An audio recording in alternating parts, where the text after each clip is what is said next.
I'm from a particular Indian group of people who are quite esteemed in English culture because of our colonial history. I'm half Punjabi, and in preparation for today I was kind of reflecting on things that I did, probably unconsciously at the time, but things I did as a fine art student that helped me to get a first.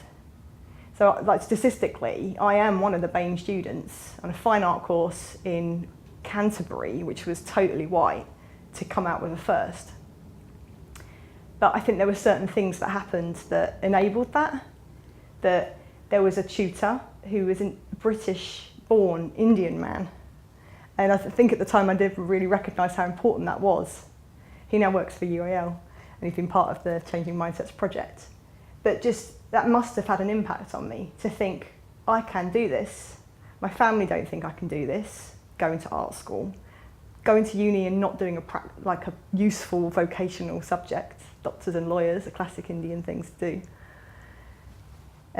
So I think that helped. But there was this other thing that I ended up doing to kind of gain cultural and social capital through my degree. In addition to just working my socks off as a student and waitressing a lot. But while I was a waitress, I met clients, two white, middle-aged, middle-class men in particular, in two different restaurants that I ended up becoming very good friends with. They took me out to fine dining, they took me to restaurants I never would have dreamed of going, and they introduced me to people, and they encouraged me to pursue a career as an artist. One of them even became a patron and used to commission me, and every time I told him I want to stop making art, he'd send me another cheque in the post, 80 quid to doing him a drawing, this kind of stuff.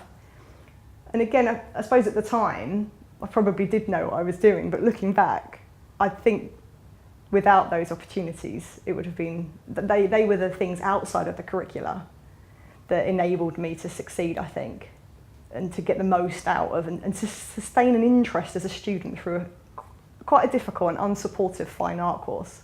I found that support through those things. But going back to the race issue, which is kind of what Changing Mindsets and the attainment work at the university really is about. It's not about all protected characteristics, because when it comes to disability and gender, there are still issues, but that students, females and students with disability, do tend to fare pretty well now in terms of their outcomes because of the brilliant work that's been done over the decades. But for students of colour, it still really is a problem.